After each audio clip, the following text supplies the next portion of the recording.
Ce monde est magnifique. Il y a tellement de choses à voir, à vivre. Bienvenue dans Slow. Là, on va dans une station balnéaire.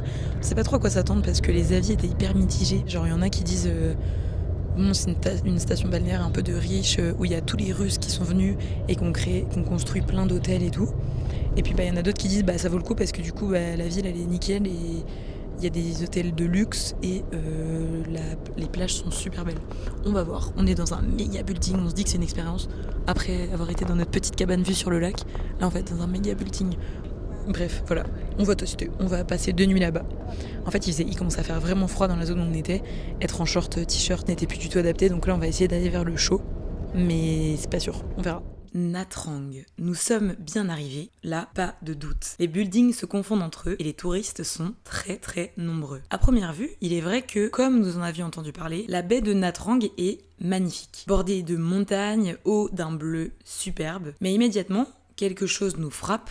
Le charme et l'authenticité des alentours de Dalat, plus au sud du Vietnam, ont ici été remplacés par le moderne, le touristique.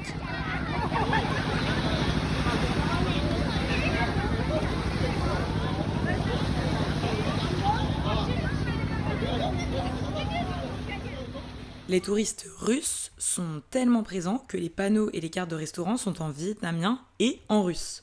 Juste improbable. Pour vous donner une idée de la localisation où on se trouve actuellement, nous sommes ici à un peu moins de 500 km au-dessus de Ho Chi Minh Ville. Nha Trang, ça se situe en gros sur le côté sud du Vietnam, sur le littoral de la mer de Chine. Ici, ça brille, ça clignote, toujours plus haut et toujours plus grand.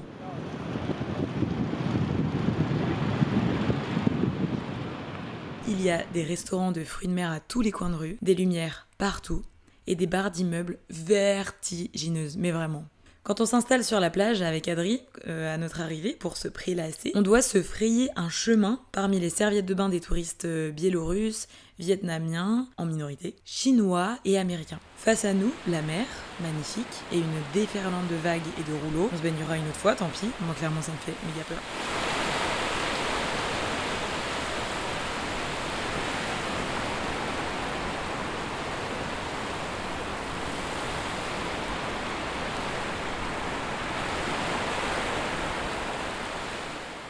Et plus loin, un téléphérique de 3,32 km suspendu au-dessus de l'eau pour atteindre une île d'attraction touristique. Cette île, c'est l'île de Hon Tre, sur lequel Vinpearl, un géant du tourisme, a installé un parc d'attractions. La baie de Nha Trang, en fait, elle fait partie du club des plus belles baies au monde. Oui, ce club existe. Si vous ne le saviez pas, je ne le savais pas non plus. Ce qui est drôle, c'est qu'en faisant mes recherches pour cet épisode de podcast, j'ai découvert que ce club avait été fondé à Vannes, en Bretagne, par des Bretons.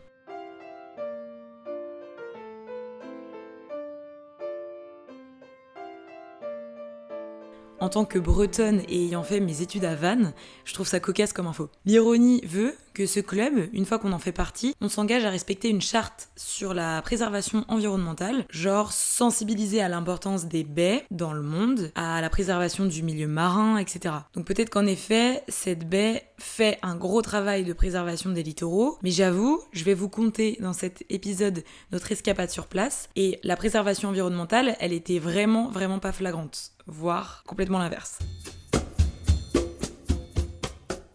Donc, bien que ce soit pas visible, elle n'est pas forcément inexistante, cette préservation environnementale. Déjà, le fait d'avoir signé la charte prouve l'engagement de cette ville, et surtout de ce pays, pour une préservation des lieux, une préservation des fonds marins. Sauf que le défi environnemental, sur place, et notamment à Nha Trang, il est mis à l'épreuve par le tourisme de masse et la surfréquentation qui menace forcément la qualité de l'eau et les récifs coralliens. La pollution et l'urbanisation entraînent un grand nombre de constructions qui détruisent des zones naturelles. Pourtant, les communautés locales agissent, il semblerait, selon mes recherches. Elle fait aussi partie des aires marines protégées du Vietnam et qu'il y a des organismes, par exemple comme le WWF Vietnam, qui travaillent avec les autorités locales pour promouvoir les pratiques durables du tourisme et de la pêche.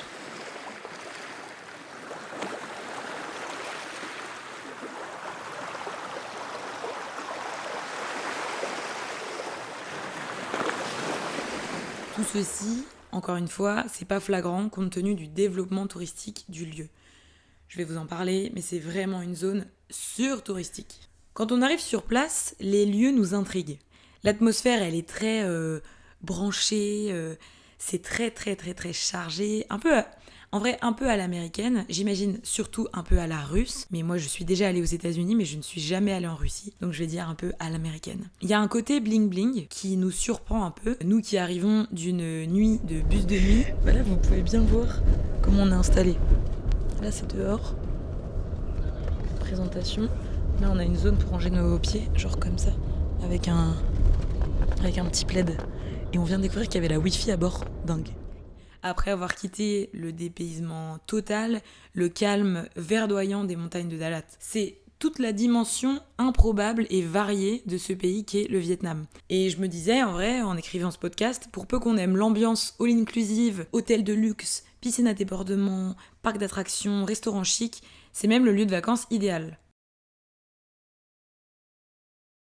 Le téléphérique maritime dont je vous ai parlé, il a été inauguré en 2007 et il a fait la fierté et le prestige de la ville parce qu'il serait le plus long téléphérique maritime du monde. Cette île, elle propose vraiment monts et merveilles aux touristes pour s'amuser, pour bronzer, pour se faire masser ou même pour se marier. Bienvenue au Miami vietnamien, j'ai nommé Nha Trang. C'est écrit Nha Trang. Ça se dit Nha Trang. On nous a repris plusieurs fois, donc je me permets. Et il mange quoi? Une glace à l'Oreo. Et il est trop content. Même si c'est vraiment moins notre délire, ce genre de destination, on avait une grosse envie de voir la mer. Ça faisait longtemps, après un mois de Cambodge et plusieurs semaines au Vietnam. Donc on a décidé d'aller vers le littoral et la ville la plus accessible avec le bus de nuit, c'était Nha Trang. Alors on se prête au jeu de cette grande ville. On cherche des ruelles moins fréquentées, tenues par des locaux. Et d'ailleurs on a réussi, on a trouvé une sorte de cantine avec des repas excellents. On a fait des rencontres hyper improbables à plusieurs reprises, genre avec des touristes américains qui nous ont raconté leur vie, qui nous parlaient de leurs enfants, leurs voyages. Voilà, on a aussi profité, on va pas mentir, des chaînes avec des salles climatisées pour aller se délecter de bons cafés frais. On a revu aussi un couple de Canadiens qu'on faisait que de croiser tout au long de notre voyage et avec qui on a beaucoup accroché. On se voyait pendant des sessions de 2-3 heures. On parlait beaucoup. Nous, ça nous faisait travailler notre anglais et en même temps apprendre à connaître ce couple. Et en fait, c'était un vrai mélange d'informations culturelles sur deux cultures très différentes, celle du Canada et la France. Et sachant que eux, initialement, ils sont iraniens. Donc en plus, ils avaient une double culture eux-mêmes. Donc ils avaient beaucoup de choses à nous dire, à nous partager.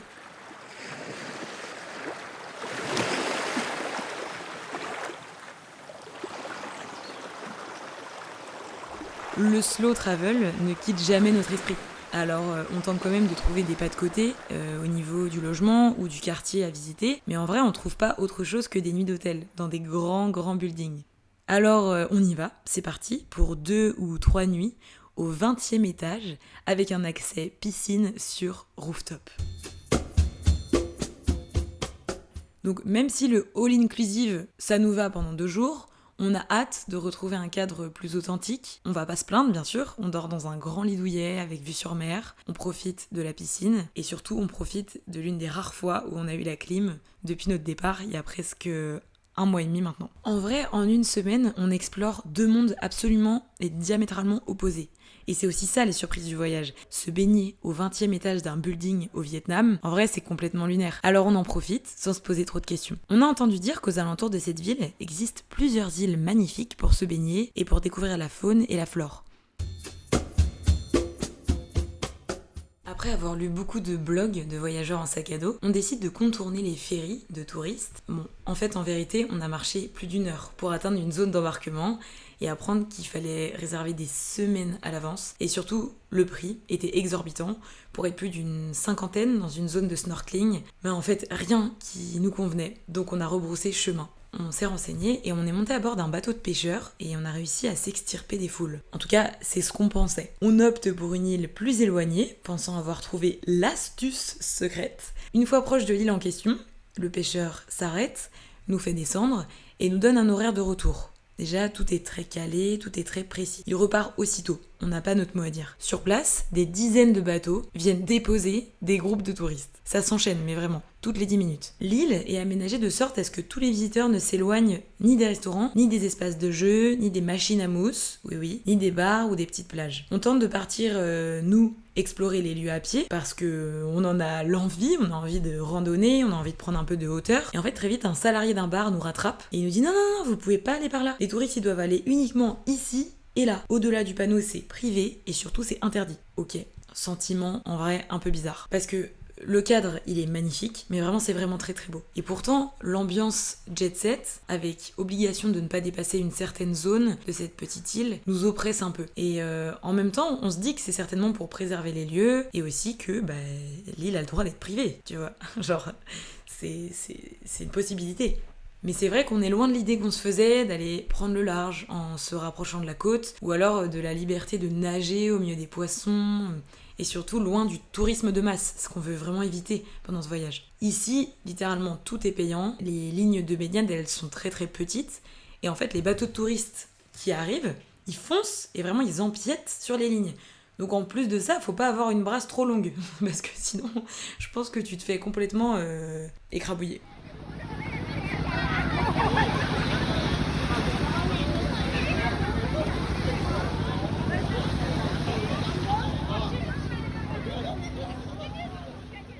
En fait, on est un peu dubitatif de cette journée, il y a la musique à fond, il y a vraiment des activités touristiques dans tous les sens. C'est pas du tout calme. Dans les groupes de touristes, il y a beaucoup de mamies qui ne sont pas en maillot de bain, qui sont très très couvertes. Et en fait, elles ont pas du tout l'air de savoir nager. Donc pour aller se baigner, elles se mettent en file indienne, elles se tiennent main dans la main, et elles tiennent une corde qui est reliée et elles partent dans l'eau, tenues à la corde. La moindre petite vague, elles tombent toutes à la renverse, elles explosent de rire. En vrai, c'est un spectacle qui est trop marrant, il y a une bonne ambiance sur la plage. On vit le moment présent. En milieu d'après-midi, l'île va se vider parce que tous les bateaux de touristes repartent. Ça donnera d'ailleurs la photo de la couverture de ce podcast. C'est une drôle de journée qui nous conforte dans l'idée que dans ce voyage, plus on peut s'éloigner des zones très très trop touristiques, dites modernisées on va dire pour les touristes, franchement mieux on se porte. En vrai, depuis tout à l'heure, je vous raconte un retour honnête, c'est-à-dire avec les points positifs et aussi les points négatifs et les critiques. C'est pas prendre au pied de la lettre, c'est-à-dire que on peut adorer Nha Trang. Je comprends pourquoi on peut l'aimer, je comprends pourquoi on peut moins l'aimer. Moi, je vous parle de mon ressenti très personnel parce que ce podcast, c'est une invitation à ralentir, en l'occurrence à voyager autrement, plus lentement, mais c'est aussi un carnet de bord, un carnet de route, et un carnet de bord, c'est forcément un ressenti personnel. À Nha Trang, on a aussi pris le temps de visiter le musée en hommage à celui qui a découvert la bactérie à l'origine de la peste en 1894. C'est un franco-suisse qui a voué sa vie aux aventures et à la médecine. On parle ici d'Alexandre Yersin. On comprend au fur et à mesure de la visite du musée que l'installation de ce scientifique dans cette ville, en vrai, elle n'est pas anodine pour l'histoire de Nha Trang. En fait, sa venue a permis également, en parallèle, le développement de la modernisation de la ville. En fait, il a favorisé l'agriculture locale, la construction d'infrastructures, etc. Nous, on décide de repartir après 3 jours sur place, vers une ville certes connue, également très visitée, mais bien plus tranquille, douce et authentique à notre goût. La ville des lanternes et des bâtiments colorés, la ville du tailoring et des marchés de nuit, j'ai nommé Hoi An. Dans le prochain épisode, nous allons explorer la côte centrale du Vietnam, la magnifique et pittoresque ville de Hoi An. Là-bas, je réalise un rêve de petite fille. À la semaine prochaine pour découvrir la suite de notre aventure en slow travel. Merci d'avoir voyagé avec moi. Si cet épisode t'a touché, fais-le voyager à ton tour.